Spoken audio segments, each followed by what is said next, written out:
Supreme court ने senator Faisal वावजा की press conference पर असखुद नोटिस ले लिया। केस की समाअत कुछ देर बाद होगी।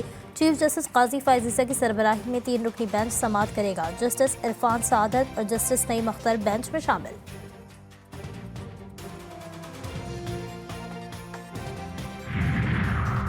£190 मिलियन रेफरेंस की समाअत आज होगी। एहतसाब अदालत ने बानी पीटीआई और बुशरा बीबी के वकला को नोटिस जारी कर दिए। आज समाअत में हाजिरी यकीनी बनाने की हिदायत। वकला का कहना है कि रेफरेंस में अचानक तेजी दिखाई जा रही है। पहली बार किसी अदालत के जरिए वकला को नोटिस जारी किए गए हैं। बलूचिस्तान असेंबली इजलास 2 रोज वक्फे के बाद आज 11 बजे तलब। मेडिकल कॉलेज के हवाले से मौखुशुदा करारदाद समेत 3 करारदादें पेश की जाएंगी। और मुल्क के बेशतर इलाकों में आज भी मौसम गर्म और खुश्क, जबकि वस्ती और जनूबी इलाकों में शदीद गर्म रहेगा। तेज़ गर्द आलूद हवाएं चलने का भी इम्कान। खैबर पख्तूनख्वा, बलूचिस्तान, बलाई पंजाब, इस्लामाबाद, कश्मीर और गिलगित बल्तिस्तान में कहीं कहीं तेज़ हवाओं के साथ बारिश की पेशगोई। कौमी असम्बली में तारिक बशीर चीमा और सरताज गुल में तहकलामी। सरताज गुल को मुबैना तौर पर नाजिबा अल्फाज कहने पर हंगामा राई। सुन्नी इत्तेहाद कौंसिल के अरकान की नारेबाजी और एहतजाज। तारिक बशीर चीमा ने माफी मांग ली। सरताज गुल ने भी उन्हें माफ कर दिया। पीटीआई का तारिक चीमा को मुअत्तल करने का मुतालबा। के टाइम पे यही बनता है कि मैं उनको माफ कर दूं, लेकिन ऐसे प्रेसिडेंट जैसे आपको बैरिस्टर गौर साहब ने फरमाया, ये एक डिटेरेंस जरूर कायम होनी चाहिए कि आइंदा खवातीन जो इस ऐवान में जीत कर आती हैं या रिजर्व सीट के ऊपर आती हैं, उनका भी उतना ही राइट है कि उनकी बात सुनी जाए। तमाम अशिया और खदमात पर 18% सेल्स टैक्स वसूल किया जाए। IMF का इसरार। सेल्स टैक्स निज़ाम में जिद्दत के लिए नए मुतालबात। IMF का कहना है कि सेल्स टैक्स वसूली सिर्फ वफाकी इदारा करे। अशिया पर मरकज़ और खदमात पर सूबों के टैक्स वसूली से निज़ाम नक़ाइस का शिकार है।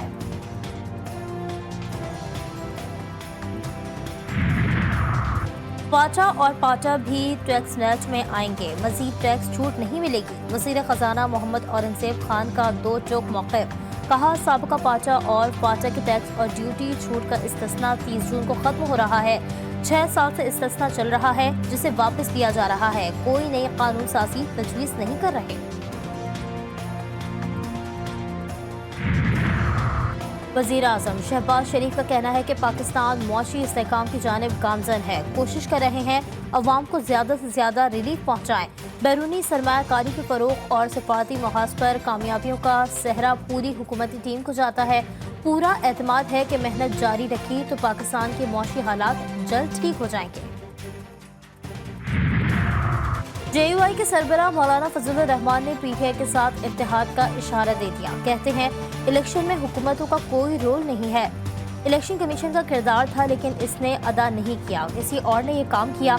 इंतखाबात और निज़ाम में फौज क्यों मुदाखलत करती है? मुल्क को बेहतर तरीके से चलाना है तो सियासी हुकूमत बननी चाहिए और ब्यूरोक्रेसी को आज़ाद करना होगा। अजीब ही बात है कि एक सियासतदान जो है वो दोहरी शहरियत नहीं रख सकता, लेकिन एक जज जो है वो दोहरी शहरियत रख सकता है। ये अजीब ही बात है भाई। कल कोई इंडियन नेशनल होगा, उसके पास वो आकर हमारे मुल्क का जज बन जाए। एक जज साहब है जो हाउसिंग सोसाइटी के मालिक हैं भाई, मुबैना तौर पर कि जजेस के ऊपर डुअल नेशनलिटी की कोई पाबंदी नहीं। तो भाई आइन में तरमीम होनी चाहिए, फिर पाबंदी होनी चाहिए भाई। जजेस की हुकूक की पामाली हो रही है, एक खत पे 100 मोटो एक्शन हो गया। सियासतदान दोहरी शरीयत नहीं रख सकता, लेकिन जज रख सकता है। ये कमाल हो गया। MKM के रहनुमा मुस्तफ़ा कमाल कहते हैं कि कल कोई भारतीय शहरियत हासिल करने वाला भी पाकिस्तान का जज बन जाएगा। एक जज मुबैना तौर पर हाउसिंग सोसाइटी के मालिक हैं। तफ्तीश होनी चाहिए, क्या सब कुछ बैरूनी इमा पर तो नहीं हो रहा? जजेस के खत पर असखुद नोटिस ले लिया, लेकिन सूदी निज़ाम के फैसले पर एपलेट पैनल नहीं बन सका। जिन ममालिक की फौज कमज़ोर हो गई, वहाँ खाना जंगी हुई। पाकिस्तान के दुश्मन मुल्क को लीबिया और शाम बनाना चाहते हैं। क्या आपने सोमोटो नहीं लिया पिछली हुकूमतों में? उन लोगों को घर नहीं भेजा जो हुकूमत में थे? ड्यूल नेशनलिटी पे आपने इनको घर भेजा है। तो मेरी गुजारिश यही है कि कानून सबके लिए बराबर होना चाहिए। पाकिस्तान चलने लगता है तो मुल्क मुखालिफ साजिश करने वाले अनासर पैदा किए जाते हैं। क्या इन लोगों से भी सवाल किया जाएगा जो रोजाना इदारों की पगड़ियां उछालते हैं? इस्तेकाम पाकिस्तान पार्टी के रहनुमा ओन चौधरी की प्रेस कॉन्फ्रेंस। बोले, ये इदारे हमारी शान है, हमारी इज्जत है। मुअस्सिस अदलिया से सवाल है, कौन लोग इदारों को आपस में लड़वाना चाहते हैं?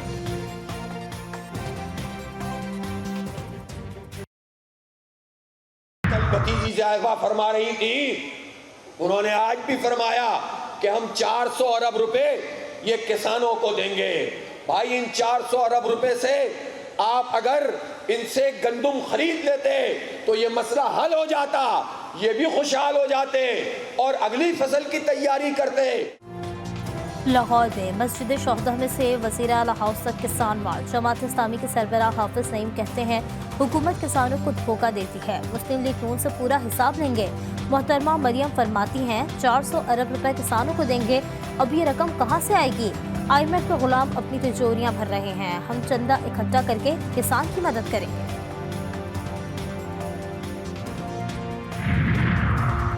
वज़ीर आला खैबर पख्तूनख्वा की धमकी काम कर गई। चीफ पेस्को की अमले के साथ अली अमीन गंडापुर से मुलाकात। सूबे में लोड शेडिंग का नया शेड्यूल जारी करने पर इत्तेफाक। वज़ीर आला ने कहा कि डिप्टी कमिश्नर्स और DPOs शेड्यूल की मॉनिटरिंग करें। 1 मिनट ज़्यादा की भी लोड शेडिंग हो तो पेस्को के एक्सियन के खिलाफ FIR दर्ज की जाए।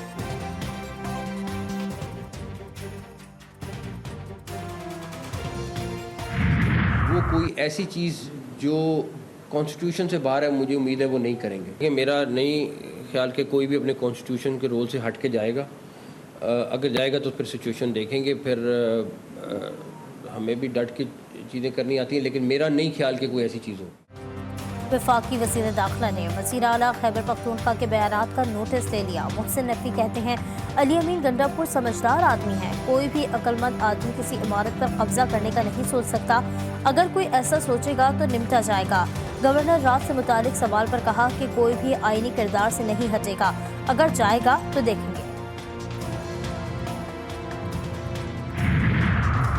मुल्क के बेशतर इलाकों में आज भी मौसम गर्म और खुश्क, जबकि वस्ती और जनूबी इलाकों में शदीद गर्म रहेगा। तेज़ गर्द आलूद हवाएं चलने का भी इम्कान। खैबर पख्तूनख्वा, बलूचिस्तान, बलाई पंजाब, इस्लामाबाद, कश्मीर और गिलगित बल्तिस्तान में कहीं कहीं तेज़ हवाओं के साथ बारिश की पेशगोई। गजा में सूरत हाल बेहतर न हो सकी। रफा, जबालिया समेत मुख्तलिफ इलाकों में शदीद बमबारी से दर्जनों अफराद शहीद और जख्मी। वहशियाना बमबारी से गजा का बड़ा हिस्सा नक्शे से मिट गया। तमाम अस्पताल गैर फाल। इमदाद न पहुंचने से लोग भूख से मरने लगे। सहूनी हुकूमत ने ऑपरेशन में तेजी लाने के लिए मजीद फौज भेज दी।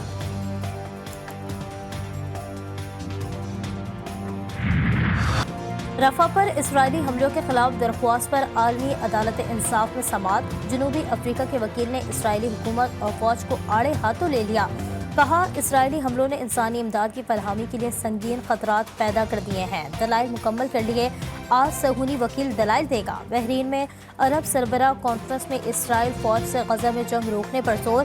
क़याम अमन के लिए गजा में बैनुल अक़वामी फौज तैनात करने का मुतालबा। अक़वाम मुत्तहिदा के सेक्रेटरी जनरल एंटोनियो गुतेरेस ने कहा है कि गजा में पूरे खानदानों का सफाया हो गया। बच्चे सदमे का शिकार हैं। हज़ारों लोग जिंदगी भर के लिए मासूर हो गए। रफा पर कोई भी हमला नाकाबिल कबूल है। अमरीकी महकमा खारजा के नायब तर्जुमान वेदांत पटेल ने कहा कि इसराइल हमास को खत्म करने के लिए कार्रवाइयाँ कर रहा है। गजा की इमदाद की तरसील के लिए आर्जी बंदरगाह तैयार है। आर्जी बंदरगाह के जरिए गजा में इमदाद भेजी जाएगी। आयरलैंड के बाद मिशन इंग्लैंड, शाहीनों के लीड्स में डेरे। वर्ल्ड कप से कबल 4 T20 मैचेस खेले जाएंगे। दोनों टीमों के दरमियान पहला T20 मैच 22 मई को हैंकले, लीड्स में खेला जाएगा।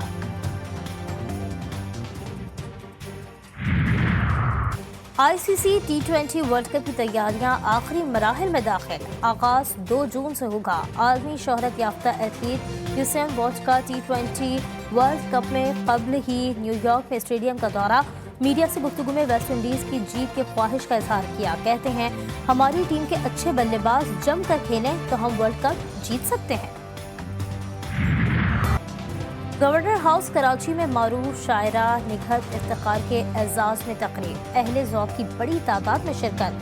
सादिया हरीम समेत दीगर शोरा ने अपने कलाम से हाज़रीन के दिल मोह लिए।